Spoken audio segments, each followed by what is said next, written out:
À la une ce soir, la mort d'Idriss Déby continue de susciter de nombreuses interrogations depuis hier. La question de la succession du président Maréchal dans la lutte contre le terrorisme préoccupe énormément.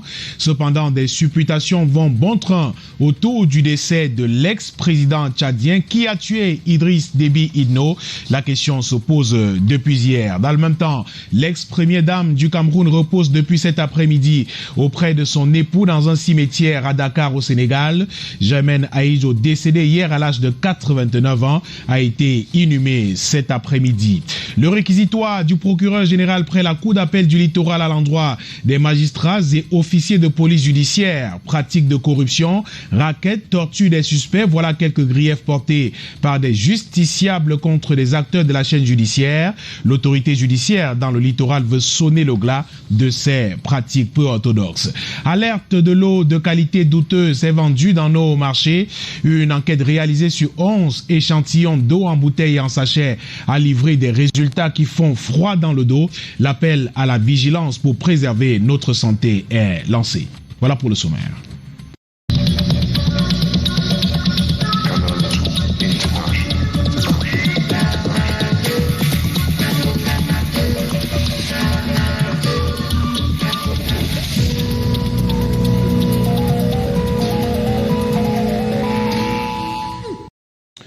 Bienvenue au 19h50, ouvrons par ces nouvelles qui nous parviennent à l'instant. Ce jour, peu avant 17h, le Premier ministre du Cameroun, Joseph Dion-Ngouté, a reçu sa première dose de vaccin anti-Covid-19. C'était au cours d'une cérémonie solennelle organisée au sein de l'auditorium de ses services. Joseph Dion-Ngouté a invité d'autres membres du gouvernement à prendre le vaccin en question. Comme on peut le voir, les ministres Maïgari Bello-Bouba, Jacques Famedongo, Joseph Betty Assomo, Joseph Lé, Grégoire Oona ou autres Félix Mbayou se sont volontairement prêtés à l'exercice. Notons que le Premier ministre chef du gouvernement a rappelé que le Cameroun peut s'inspirer d'Israël qui a opté pour les vaccinations massives qui permettent aujourd'hui de ne plus rendre le port du masque obligatoire.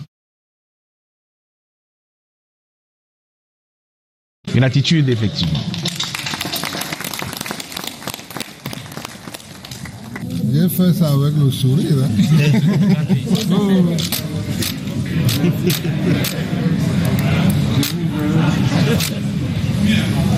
C'est le reste.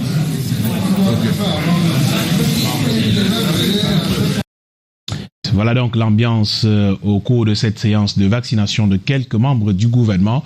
Ce soir à Yaoundé, nous y reviendrons dans nos prochaines éditions. Je vous le disais en titre, mort d'Idriss Déby Itno, un décès qui peut générer des problèmes sécuritaires dans le Sahel. Pilier de la lutte anti-djihadiste, le guerrier Déby, comme il aimait se présenter, a été presque de tous les combats pour terrasser les rebelles dans la région. Un allié de la France, que ce soit dans l'opération Serval ou Barkhane contre le djihadisme. Monique Naossi Fosso et Joseph Fouapon. Bien que l'armée française soit présente au Tchad de façon quasi permanente depuis l'indépendance, elle est restée en soutien constant d'Idriss Déby Itno depuis 1990, l'année de son accession au pouvoir par un coup d'État militaire. Au milieu des pays voisins affaiblis par le djihadisme comme en Libye, le Soudan ou encore la Mauritanie, Idriss Déby est apparu ces 10 dernières années comme l'élément stabilisateur d'une région agitée. Opération Serval puis Barkhane. En 2013, Déby envoie des soldats tchadiens combattre des djihadistes au Mali aux côtés des opérations françaises. Également au casque bleu de l'ONU présent au Mali, Déby fournit le plus important contingent militaire et passe ainsi pour être la force la plus aguerrie du G5 Sahel. Boko Haram. Face à l'envahissement de cette secte terroriste qui multiplie des attaques meurtrières autour du bassin du lac Tchad, Idriss Déby a souvent remis le treillis pour mener lui-même une contre-offensive jusqu'en territoire nigérian. Son pays est d'ailleurs membre de la force multinationale mixte appuyée par les Occidentaux et qui regroupe le Cameroun, le Nigeria et le Niger. Lié à la France par des accords de défense, Idriss Déby a vu son pouvoir sauvé de justesse grâce à l'armée française qui a repoussé les rebelles qui avaient atteint les portes du palais présidentiel de N'Djamena en 2008. Et en 2019, la France bombarde une colonne de rebelles entré au nord du Tchad par la Libye. Présenté comme l'ami encombrant de la France, Déby était cet allié auquel on ne touchait pas. On a beaucoup fermé les yeux sur les exactions qu'il a commises. Soutient Caroline Roussy, chercheuse à l'Institut des relations internationales et stratégiques en France. Lui rendant hommage comme un homme courageux qui a su préserver les intérêts français dans le Sahel, l'Élysée annonce la présence d'Emmanuel Macron aux obsèques d'Idriss Déby. La mort inattendue d'Idriss Déby Itno fait des choux gras depuis hier, mais aussi laisse comprendre que les accords nord-sud dans les coulisses des affaires de l'État tchadien semblaient ne plus être au beau fixe. Qui a donc tué de façon directe ou discrète le maréchal Idriss Déby? Les probabilités dans un contexte de transition, de paix et de sécurité sous-régionale. Reportage. Tchad, transition inattendue suite à la mort du maréchal Idriss Déby Itno. Ce n'est plus en secret pour personne. Le président Idriss Déby Itno est mort, arme à la main, ce mardi 20 avril en N'Djamena, des suites de ses blessures, dans le combat contre les rebelles du FACT, Front pour l'alternance et la concorde du Tchad. Samedi dernier, 17 avril 2021, alors qu'il tentait de se rendre sur N'Djamena, partant du nord du Tchad, 300 rebelles se sont fait tuer, 150 prisonniers, avec côté militaire, 5 morts et de nombreux blessés. Qui a tué le président Idriss Déby Itno? La question posée ne saurait trouver réponse dans les brefs délais. Une chose est certaine, les propos du président Idriss Déby Itno au cours de la campagne présidentielle de mars-avril 2021 laissent comprendre un malaise géopolitique d'une certaine envergure. L'homme blanc n'est pas Dieu. Dieu est unique là-bas.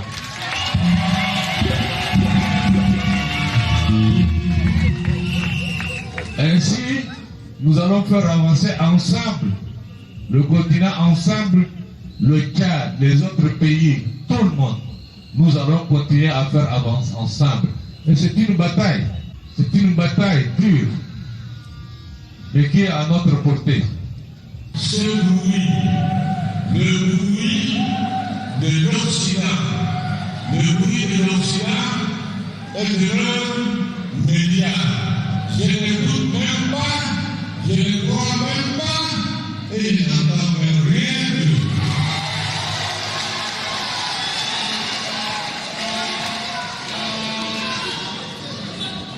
Par ailleurs, l'appel au boycott sans succès par certains opposants indiquait les perspectives rebelles. Nous n'allons pas vous dire comment on va abattre l'éléphant. À présent, le Conseil militaire de transition présidera le pays des Toumaï pour 18 mois en attendant les prochaines élections présidentielles. Le Tchad, plus que par le passé, devra redoubler de vigilance avec les pays frontaliers. À l'annonce du décès du président de la République du Tchad, Idriss Déby Itno, le chef de l'État du Cameroun, Paul Biya, a adressé un message de condoléances au Conseil militaire de transition, un conseil contesté au sein du pays. L'acte de Paul Biya était-il opportun au regard du contexte de crise qui prévaut au Tchad actuellement? Nous tentons de le comprendre dans cet élément d'Alain Ghislain Kanga et Constant Kanga. Le décès du maréchal Idriss Déby Itno a eu un écho retentissant. La nouvelle a transpercé les murs du palais de l'unité de Yaoundé. De ses lambris et or est aussitôt ressortie la compassion du chef de l'État. À travers une lettre de condoléances adressée au Conseil militaire de transition dirigé par son fils, Mahamat Idriss Déby Itno. Courtoisie diplomatique oblige. Dire des condoléances à un pays voisin qui a perdu son président. Donc le premier rôle est simplement dans les poursuites de relations diplomatiques dans la paix. Si la mise en place du Conseil militaire de transition n'obéit pas au schéma constitutionnel du Tchad, l'acte du président Paul Biya va en droite ligne avec ses engagements pris envers ce pays voisin. Lors de l'inauguration du pipeline Tchad-Cameroun, le président Biya a pris un engagement très fort vis-à-vis du Tchad. Il a dit « Désormais, tout ce qui est bon pour le Tchad l'est également pour le Cameroun et vice-versa ». Si le président du Cameroun, son Excellence Paul Biya, a pris sur lui de reconnaître le Conseil de transition militaire comme représentant politique du territoire du Tchad, il faut voir la volonté d'honorer cet engagement. Ce message traduit non seulement la proximité sociologique des populations à la frontière, mais aussi sur le plan sécuritaire. Le 16 décembre 2014, il y a eu la mise sur pied avec la coalition de l'État de ce qu'on appelait les FATIC, la force armée tchadienne en intervention au Cameroun. J'ai eu l'heureuse fortune de les recevoir au Pont Guili et de combattre auprès d'eux jusqu'au mois de juillet contre Boko Haram. Ça, c'est traduit l'intensité des relations entre les deux pays. Donc, ce n'est pas une vue de l'esprit. Le maréchal Idriss Déby Itno, un guerrier, est, selon l'armée, mort sur le champ de bataille. Une perte immense pour l'Afrique centrale et toute l'Afrique entière, d'après le président de la République du Cameroun. Toujours avec ces événements tristes, l'ex-première dame du Cameroun repose depuis cet après-midi auprès de son époux au cimetière musulman de Yoff de Dakar au Sénégal. Germaine Aïdjo a été inhumée en présence de quelques proches de la famille et de la communauté camerounaise vivant au Sénégal. L'enterrement a été suivi d'un moment de recueillement au domicile de la défunte pour l'invocation d'Allah.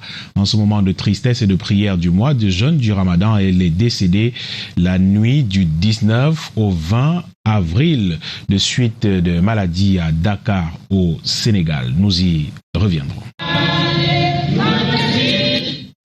La série noire des décès se poursuit au Cameroun. L'Assemblée nationale porte le deuil avec la disparition hier mardi de sa vice-présidente. Emilia Monjowa Lifaka est décédée des suites de maladie quelques jours seulement après la célébration de son anniversaire. La députée du Rassemblement démocratique du peuple camerounais du FACO dans le sud-ouest a marqué les esprits. Delphine Fonkoutene et Serge Alonziebou pour les précisions.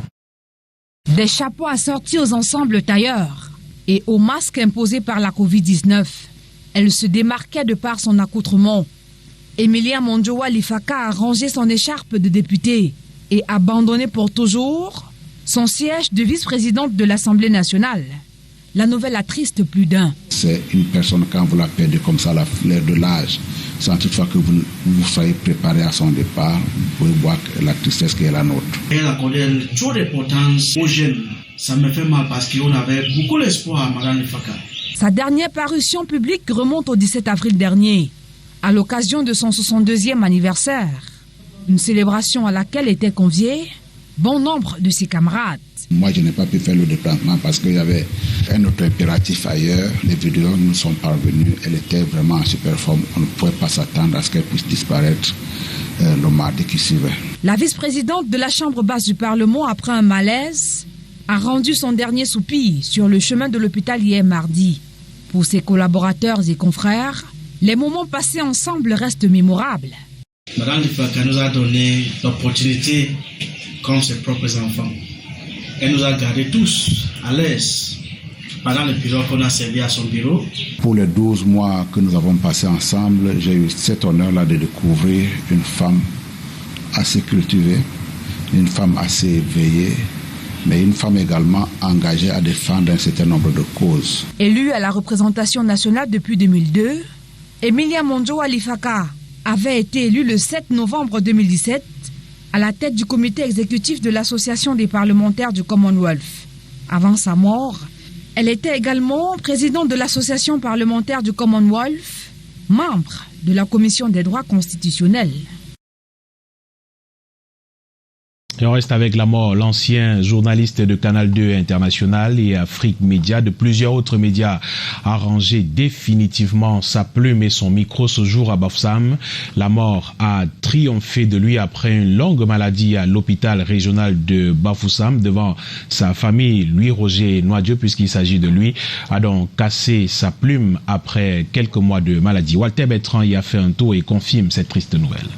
Louis-Roger Noadieu, ancien journaliste de Canal 2 International, Afrique Média, par ailleurs directeur de publication du journal La Vitrine, a rendu l'âme ce 21 avril 2021 au bout du petit matin à l'hôpital régional de Bafoussam des suites de maladie. Roger, en ces 24 heures, c'était vraiment la descente aux enfers. Et donc Roger était sous traitement intensif. Nous étions à l'hôpital régional de Bafoussam, après avoir fait l'hôpital de la police et une clinique privée. Il avait une batterie de médecins autour de lui et on était d'accord que l'hôpital régional avait le dispositif qui va avec.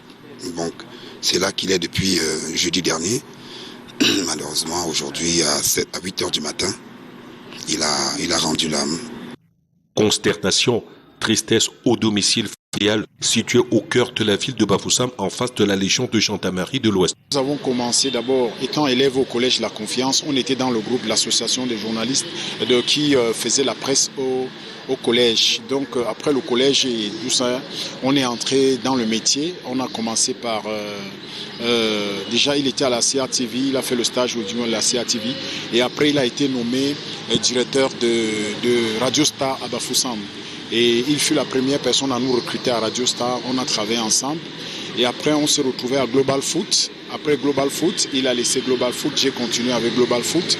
Et il est allé à Canal 2 quand j'ai continué de l'autre côté. Après Afrique Média. Né en 1970 à Bangwa, la mort l'a arraché de l'affection des siens à l'âge de 51 ans. Sa dépouille repose désormais à la morgue de l'hôpital protestant de Bobanjoun. Nul ne connaît le jour ni l'heure, comme l'affirment les Saintes Écritures. Le réquisitoire du procureur général près la cour d'appel du littoral à l'encontre des officiers de police judiciaire et certains magistrats. Au cours d'une réunion tenue cet après-midi à Douala, Jean-Claude Robert Fouet a ressassé les différents reproches formulés à l'endroit de ces derniers et même de certains magistrats. Il en a profité pour les mettre en garde contre ces pratiques en les invitant à revenir à l'orthodoxie. Samuel Baye a suivi ses travaux pour nous. Voici son compte rendu. Le ton ferme. Le visage serré, le procureur général près de la cour d'appel du littoral interpelle magistrats et officiers de la police judiciaire du littoral sur les nombreux griefs dont ils font l'objet. La pratique de la corruption et les tortures des justiciables ont fait leur lit dans les lieux de détention et tribunaux. Il est fait le reproche à certains officiers de police judiciaire au sort de racketter les justiciables. Aussitôt que le justiciable a déposé une plainte, aussitôt l'enquêteur chargé de la procédure lui demande son pourcentage ou alors de l'argent pour ouvrir le dossier, pour procéder aux auditions et interpellations pour accéder à l'enquête. L'expression généralement utilisée à l'utilité pour ne pas laisser un justiciable élargi sans lui extorquer les numéraires de payer les droits de celui violer les droits des suspects par les privations diverses et les pressions physiques et psychologiques. À la loi du magistrat du parquet, on vous fait le grief de vous montrer condescendant, arrogant, méprisant, de ne donner aucune suite aux plaintes. On vous reproche également la collusion avec les OPJ, l'absence des suivis de soit fait retour, des compléments d'enquête, souvent pour de lenteur et des provocations anormales de garde à vue. Suspicion inavouée, cause de méfiance et des pratiques de corruption, traitement non diligent des dossiers où l'OPJ sollicite des mandats de justice. Au cours de cette réunion d'environ 2 heures, les acteurs de la chaîne judiciaire ont fait leur aggiornamento et pris des résolutions pour amener les citoyens à refaire confiance en leur justice. Il faut regagner la confiance du peuple, parce que la justice est rendue au nom du peuple camerounais, d'accord? Et que cesse les gardes à vue abusives, et que cesse la pratique de corruption. La réunion de ce jour à la cour d'appel du littoral a été également l'occasion pour les nouveaux officiers de police judiciaire et magistrats nommés dans le littoral de faire connaissance. Un mois après la mort du maire Paul-Éric Kingé, le service continue à la mairie de Ndjombe-Penja. Les collaborateurs de Paul-Éric Kingé, comme il l'appelait, de PEC, comme il l'appelait affectueusement, s'évertuent à suivre le plan d'action tracé par ce dernier avant sa mort, en attendant les élections du nouveau maire qui viendront achever les 4 prochaines années. Devario Onda et Luciano Dodonjaku reviennent de Ndjombe-Penja. Voici leur compte rendu. Des scellés encore à poser devant son bureau, des couloirs vides, une salle d'attente jadis bombée de monde presque désert. Nous sommes à la mairie de Ndjombe-Penja. Un mois après la mort de son maire, le personnel encore envahi par la tristesse, chacun derrière son poste de travail, essaye de tourner la page. Celui avec qui vous étiez habitué à être tous les jours et subitement vous ne le revoyez pas. Ce n'est pas facile. Mais nous essayons de faire les efforts pour que le travail avance. Sur le plan administratif, l'on entend poursuivre les œuvres du défunt maire en attendant l'élection d'un nouveau. On ne peut pas oublier un grand homme facilement. Le deuil, ça fait mal. On porte toujours le deuil, mais ça n'empêche qu'on continue les activités qu'il a laissées. Au-delà de la continuité de ses œuvres, Des projections se font déjà sur le profil de celui qui brisera les scellés des portes de son bureau. Nous, les orphelins de Paul Éric Ngué, nous avons le devoir de faire tout et lire un maître pour continuer les œuvres qu'il a laissées. En attendant, tous les services de la mairie fonctionnent normalement. C'est difficile de l'accepter, mais les collaborateurs de l'ex-maire de la commune de Ndjombe-Pendja, Paul Éric Ngué, devront s'habituer à vivre désormais avec ce triste souvenir. Depuis la mairie de Ndjombe-Pendja pour Canal 2 International, Luciano Dudunjaku et Deva Rionda.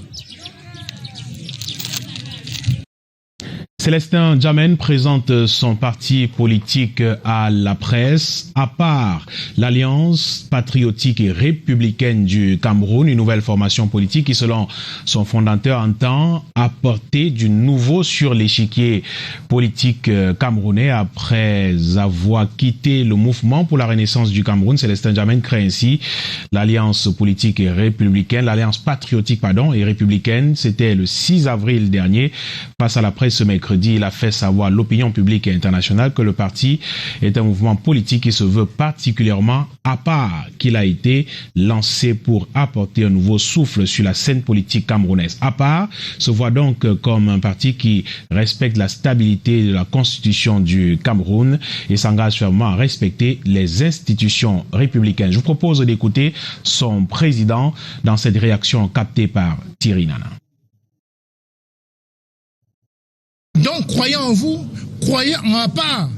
Parce qu'APAR vient avec tout l'engagement, avec toute, la tonicité nécessaire à la vie, à la prospérité d'un mouvement politique. Et nous penserons donner la pleine mesure d'APAR dans 4 ans.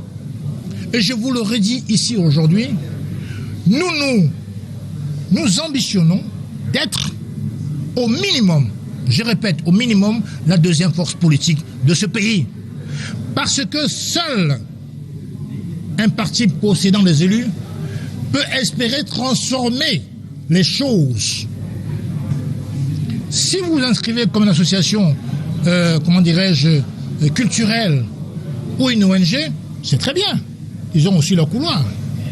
Mais quand on veut se battre comme un parti politique, vous allez conquérir le pouvoir. Le conserver sans oublier l'idéal, c'est de changer la vie des Camerounais. Ce fait de société à présent, coups et blessures soldés par un féminicide, c'est l'histoire tragique d'Ariane envoyée dans l'au-delà par son boxeur de mari. La scène se déroule à Banjoun, dans la région de l'Ouest Cameroun, où pour une banale querelle de couple, du sang a coulé. Yasset Trésor-Tanon et Joseph Choupo reviennent sur ce fait qui coupe le souffle depuis quelques jours. C'est sur ce tronçon situé non loin de l'école publique d'Nkeng à Banjoun, dans le département du Konki, région de l'Ouest Cameroun, que l'horreur s'est produite. Le nommé Alain Fosso, âgé de 33 ans, violente son épouse pendant une querelle conjugale. Transporté d'urgence le lendemain des faits à l'hôpital à l'Utchem de Banjoun, Kanye Dudje Ariane va rendre l'âme suite à un traumatisme crânien. Un fait qui choque lorsque l'on sait que les deux sont connus au village comme un couple modèle. Toujours sans histoire, marchant main dans la main. Il venait de se marier et c'était un couple travailleur. Elle vivait en parfaite harmonie avec son mari, je ne sais pas ce qui s'est passé. Vraiment, je ne sais pas dire, nous sommes dépassés. L'on se demande alors quelle est bien la fausse note qui a pu se glisser dans leur harmonie. Tous deux jardiniers de profession, très connus comme un couple travailleur, malheureusement ne se verront plus. Le bourreau de Marie, qui regrette déjà son geste, a été interpellé par les éléments du commissariat de sécurité publique de Banjoun, où il séjourne en attendant la suite de l'action judiciaire. Ariane avait 27 ans et laisse 4 orphelins meurtris. Son corps se trouve à la morgue de Dja Banjoun et sa famille est inconsolable. 5000 litres de produits pétroliers exploités de manière frauduleuse et illicite saisis à Yaoundé. Une opération réussie du comité de coordination de lutte contre la fraude du ministère de l'énergie et de l'eau, tel que prescrit par le chef de ce département ministériel. L'action vise à réduire, voire stopper le phénomène qui prend de l'ampleur dans notre pays.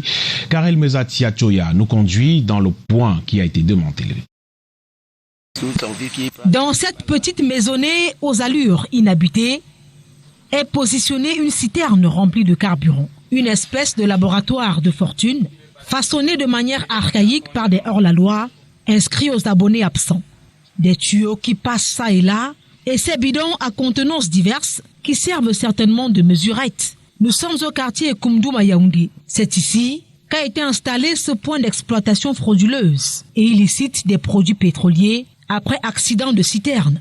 Un point démantelé à l'issue d'une enquête. Nous avons des stratégies que nous avons élaborées avec les forces de maintien de l'ordre, mais également nous avons un réseau d'informateurs. C'est comme ça que nous arrivons à faire une cartographie des points illicites et à les démanteler. L'on apprend sur place que les populations se ruent ici pour se ravitailler. Ces dernières ne mesurent pas l'ampleur des réels dangers auxquels elles s'exposent. Au premier plan, les risques d'incendie, comme ce fut le cas en 2018, avec la catastrophe d'un Sam et Foulane. 2 camions-citernes ont occasionné d'énormes flammes qui ont calciné environ 250 personnes. À ceci s'ajoutent d'autres dégâts. Nous avons la pollution du sol et cette pollution peut attaquer les nappes phréatiques qui vont polluer les eaux. Nous avons également des inconvénients sur le plan de la santé. Utilisées dans les mains inexpertes, ces personnes peuvent être amenées à inhaler ces vapeurs qui pourraient leur causer à terme des problèmes de santé. Les près de 5000 litres de carburant saisis seront vendus aux enchères conformément à la réglementation en vigueur. Le point de distribution a été détruit, la citerne et autres dispositifs sur place emportés par cet engin lourd. La qualité de l'eau vendue en bouteille comme en sachet sur le marché camerounais ne respecte pas toujours les normes et requises par la réglementation en vigueur. Résultat d'une étude réalisée sur 11 échantillons par des experts, initiative des défenseurs des droits et intérêts des consommateurs. Ces derniers appellent à plus de vigilance pour préserver notre santé. Karel Mezatiachoya, Luc Vondor ont assisté à la restitution des travaux de recherche. Des études réalisées avec l'appui du Centre Pasteur du Cameroun sur le contenu et le contenant, seulement 3 échantillons sur 11 sont conformes. Le taux de respect des mentions obligatoires sur les étiquettes varie entre 82 et 100%. Certains vont jusqu'à faire des allégations sur les bénéfices que leur eau pourrait apporter sans preuve réelle. Le fait de mentionner que les teneurs en sodium sont faibles ou nulles pourrait être même un danger pour la santé de certaines personnes sensibles qui consommeraient cette eau, peut-être parce qu'ils ont l'hypertension et qu'ils les achètent pour pouvoir avoir bénéfice, mais qui au contraire pourraient empirer leur situation. Le rapport d'analyse fait en outre état de ce que la santé des Camerounais qui consomment l'eau en sachet est beaucoup plus en péril. Parce que de plus en plus, le plastique non seulement est fabriqué à partir du résidu de pétrole. Ces résidus de pétrole, en l'assèchant, renvoie à l'intérieur de l'eau un produit nocif, non seulement qui empoisonne l'eau, mais rend l'eau de mauvaise qualité. Et cette eau devient à long terme cancérigène pour le consommateur. Il faut retirer ce produit sur le marché et doubler de vigilance au niveau des entreprises engagées dans la fabrication et la commercialisation de l'eau en bouteille. C'est le message de ces défenseurs des droits et intérêts des consommateurs au pouvoir public. Pour qu'ensemble on voit dans quelle mesure se rassurer sur les éléments posés sur chaque bouteille d'eau peut rassurer le consommateur camerounais aujourd'hui de la bonne qualité d'eau consommable dans notre pays. Il recommande également aux Camerounais d'étancher leur soif avec de l'eau vendue en magasin. Les bouteilles exposées au soleil à longueur de journée voient leur qualité dégradée et peuvent être nocives. Eh bien, restons donc dans l'eau et parlons de cette campagne ou alors cette polémique sur les réseaux sociaux depuis quelques jours avec notre invité ce soir. Bonsoir et bienvenue au 19h50. Merci, bonsoir. Vous représentez ici Source du pays et vous nous apportez quelques éclairages ce soir au sujet de cette polémique née depuis quelques jours sur les réseaux sociaux.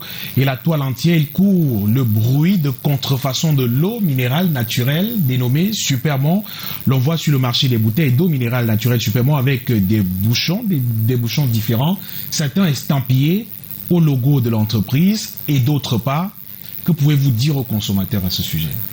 Déjà, je vous remercie du temps de parole que vous nous accordez pour apporter justement des éclaircies sur la question. Vous avez souligné tout à l'heure que beaucoup de bruit court sur la toile. Effectivement, il s'agit juste du bruit. Il n'y a pas de contrefaçon des produits sources du pays. Il n'y a pas de contrefaçon de la marque Supermont sur le marché camerounais. Mais qu'est-ce qui peut donc expliquer, selon vous, que pour un même produit, une même entreprise d'ailleurs, il y ait sur le marché cette différence sur les bouchons qui suscite quand même la curiosité et même la réticence des consommateurs, surtout au niveau des dates qui semblent ne pas être maîtrisées quant à leur inscription? D'entame, je tiens ici déjà à féliciter nos consommateurs de leur fidélité parce que leur vigilance a permis de relever cet aspect pour lequel je venais de rassurer qu'il n'y a nullement contrefaçon. L'explication provient de deux aspects très importants. Nous sommes tous au courant qu'en début d'année 2021, le monde a fait face à la pandémie de Covid-2021 qui a obligé à une paralysie du système économique global. Donc le confinement observé dans les pays européens a bloqué les fluctuations au niveau des importations et des exportations. Alors, en rupture de matières premières, nous avons été obligés d'importer cette fois-ci des bouchons déjà fabriqués. C'est ce qui explique que sur certains bouchons, vous avez le logo de source du pays parce que fabriqué par source du pays, et les autres bouchons qui sont plutôt des bouchons achetés pour maintenir la production. Exactement. Comme vous le voyez en image très exactement. Donc, il s'agit bel et bien de deux produits de source du pays, authentiques, les bouchons fabriqués par source du pays, et de l'autre côté des bouchons importés du fait de la rupture par la Covid-19 qui a créé un confinement, paralysant bien évidemment nos fournisseurs en ce qui concernait les approvisionnements. Le second fait, la seconde raison tient au fait que Source du Pays ne dispose pas que d'une ligne d'embouteillage. Source du Pays dispose de plusieurs lignes d'embouteillage. Alors, vous avez une ligne d'embouteillage à l'intérieur de laquelle on introduit des bouchons avec déjà le logo collé au-dessus, et d'autres lignes d'embouteillage avec des bouchons sans logo. Alors, pour assurer le consommateur de l'authenticité du produit, nous avons pris la peine de marquer sur le bouchon non estampillé au logo la date qui se retrouve également sur la bouteille. La même date qui est sur le bouchon, elle est également portée sur la bouteille au laser. Donc, il ne peut pas avoir contrefaçon à ce niveau puisque les deux dates correspondent à la même heure, à la même seconde, à la même tierce, avec exactitude. Richard Brouka, il y a une remarque constante tout de même des consommateurs revient sur les bouteilles rayées, parfois difformes à l'emballage vieilli qui dénote aussi de la contrefaçon et selon certaines langues à la volonté de source du pays, votre entreprise, de verser dans le profit en mettant finalement sur le marché des bouteilles qui ne répondent pas aux standards hygiène et qualité. C'est un reproche qui vous a également fait. Mais pourquoi la mise sur le marché de tels produits? Je vous remercie de souligner cet aspect. Je peux vous rassurer qu'il s'agit d'une problématique très importante aux yeux de Source du Pays. Le fait des rayures sur les bouteilles tient simplement au fait du mauvais stockage chez nos partenaires, c'est-à-dire ceux qui arrivent dans nos magasins appropriés et qui font des achats mais n'arrivent pas à savoir entreposer le produit, à savoir le déstocker. Et nous avons pris cette question à bras le corps et nous avons organisé comme ça déjà de plus en plus, depuis quelque temps, autant pour moi, des séminaires de formation en ce qui concerne le stockage, en ce qui concerne la manutention des produits, afin de rapprocher nos partenaires justement de notre politique qualité, hygiène et sécurité au travail. Merci Richard Brouka d'être venu. Je rappelle que vous êtes directeur administratif et juridique chez Source du Pays. Merci pour vos éclairages ce soir. Je vous en prie. Restez fidèles à Source du Pays. La suite de cette édition est suite justement de notre série sur la fête du travail et le travailleur. Incursion ce mercredi dans le secteur de la sérigraphie. À Yaoundé, plusieurs entreprises disent battre de l'aile à quelques jours du 1er mai. Les commandes sont rares, ceci justement à cause de la restriction des manifestations imposées par le Covid-19. Voyons cela dans ce reportage de Daniel Anissé-Mboudier et Bertrand Tassé. Dans cet atelier de sérigraphie au marché central de Yaoundé, pas de mouvement à 9 jours de la fête du travail. Les machines de flocage sont au repos, les employés oisifs. Laurent n'a enregistré aucune commande depuis le matin. Nous sommes aujourd'hui le 21 avril et notre atelier de sérigraphie est complètement vide. On n'a aucun travail en cours, pourtant en cette période, nous étions énormément surchargés. Dans cet autre magasin, ça ne tourne pas à plein régime. Tout est anéanti, rien ne marche, on n'a plus d'événements. Nous faisons dans la communication, c'est bien évidemment, quand il n'y a plus des événements, il n'y a plus rien, nous ne pouvons plus fonctionner comme avant. On réussit quand même à maintenir notre personnel. Pourquoi? Parce que grâce même à votre chaîne de télévision, Canal 2 International, on a pu avoir un certain nombre de clients qui sont aujourd'hui fidèles à nos services. Si l'on observe quand même une résilience des activités ici, là par contre, tout est pratiquement à l'arrêt. On n'a même pas l'impression qu'on est en train de préparer. On n'a même pas l'impression qu'il y a une fête de travail qui existe. Les activités sont totalement en berne. On est à plus de 80% du volume de travail en baisse depuis plus d'1 an. L'annulation des manifestations publiques ne joue pas en faveur des sérigraphes et imprimeurs qui ne vivent que des cérémonies. Les commandes ont complètement chuté. Vous imaginez, par mois, vous pouviez avoir 50 commandes. Maintenant, en un mois, vous avez 3, 4, 5, 8 commandes.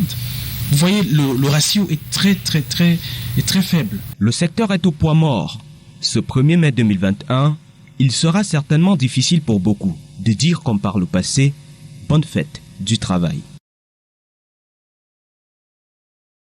La 7e édition du Salon international de l'artisanat du Cameroun se prépare activement, même si les dates officielles n'ont pas encore été dévoilées. Jusqu'ici, cette grande foire artisanale avait été reportée, on se souvient, l'année dernière en raison de la pandémie du Covid-19. Le ministre des Petites et Moyennes Entreprises, de l'économie sociale et de l'artisanat veut faire de la prochaine édition un succès planétaire avec la participation remarquée des artisans sénégalais. À ce sujet, Achille Baselekine III a reçu en audience ce mercredi l'ambassadeur du Sénégal au Cameroun. Je vous propose une attitude de Carré Diouf au sorti de cet entretien. Nous étions en train de préparer ensemble le SIAC pour lequel le Sénégal est payé invité d'honneur. L'événement a été reporté, comme vous le savez, en raison de la pandémie, mais on continue le travail de préparation. C'est dans cet esprit-là que je suis aussi. Aujourd'hui, je me suis entraîné avec le ministre et avec ses collaborateurs, accompagné également de mon premier secrétaire. Nous avons échangé sur le niveau de préparation. La détermination reste du côté, tant du Cameroun que du côté du Sénégal, de faire en sorte que le SIAC puisse être élu et que cela soit également un moment privilégié pour lancer la coopération entre le Sénégal et le Cameroun. Le sport à présent, Coton Sport de Garoua sauvé par un club zambien, battu 2-1 à domicile ce mercredi par la JS Kabylie d'Algérie. Les cotonculteurs sont tout de même qualifiés pour les quarts de finale et ceci grâce à l'exploit de Napsa Star de Zambie face à la Renaissance de Berkane il y a quelques minutes seulement. Marc Chomoya et Satouba pour les détails. Coton Sport de Garoua est en quart de finale de Coupe de la CAF malgré la défaite. Le club du Nord Cameroun peut dire merci à l'exploit de Napsa Star devant RS Berkane 1-0 ce mercredi soir. Les cotonculteurs avaient pourtant mal entamé cette journée en s'inclinant à domicile devant les Algériens de la JS Kabylie. Devant les Algériens de la JS Kabylie, 1-2. Le club avait mené les débats en première période avant de craquer en seconde période et ce carton rouge reçu.